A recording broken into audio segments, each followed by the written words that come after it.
৮ বছর পর ভুটানের মাটিতে এমন একটা শুরুর অপেক্ষাতেই ছিল বাংলাদেশ। পুরনো সব না পারার গল্পগুলো যেন ভুলে যাচ্ছে সবাই এই বাংলাদেশে।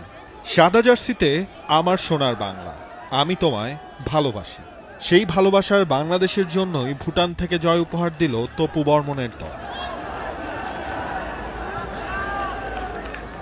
জয়ের শুরুটা এলো কুড়ি না পেরোনো জেনজির কাছ থেকে।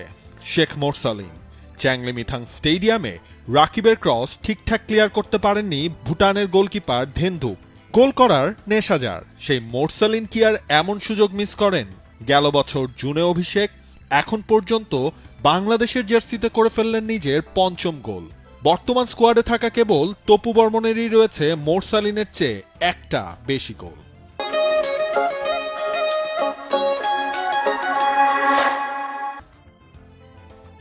তবে শুধু হাসি খুশি বাংলাদেশ নয়, পুরো চ্যাংলিমিথাং স্টেডিয়াম স্তব্ধ হয়ে যায় প্রথমার্ধের অতিরিক্ত সময়ে।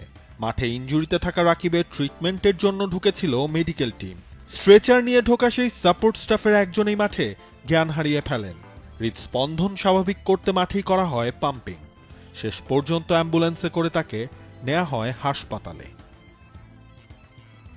রাকিবও এরপর মাঠ ছাড়েন ইনজুরিতে। সেকেন্ড হাফের শুরুতে সেই জায়গায় নামেন শাহরিয়ার ইমন। বদল করা হয় আরেক winger Faisal ফাহিমকেও।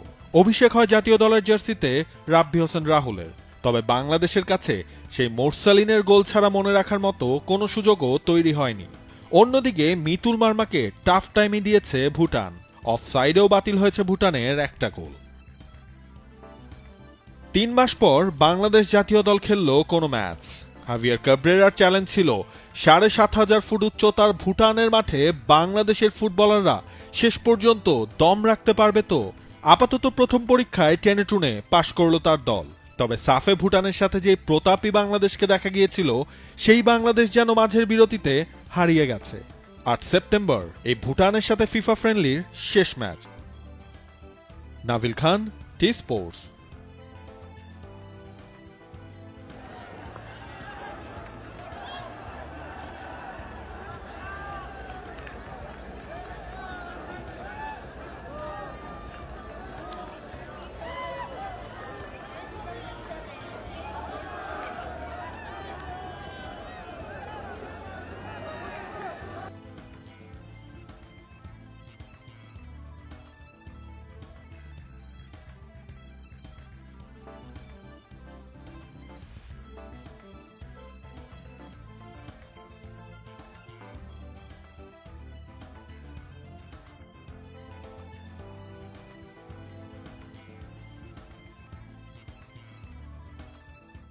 For more updates, subscribe to our YouTube channel and click on the bell icon.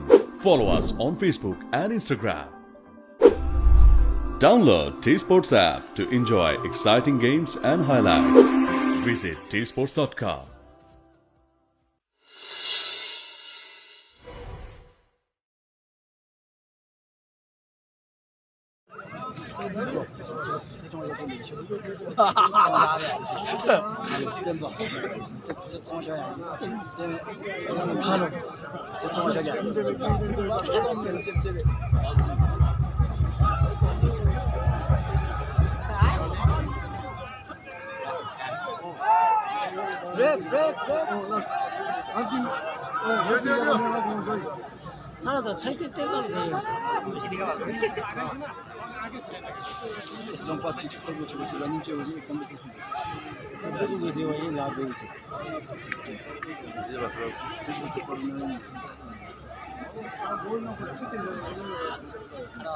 খাবারটা খুলি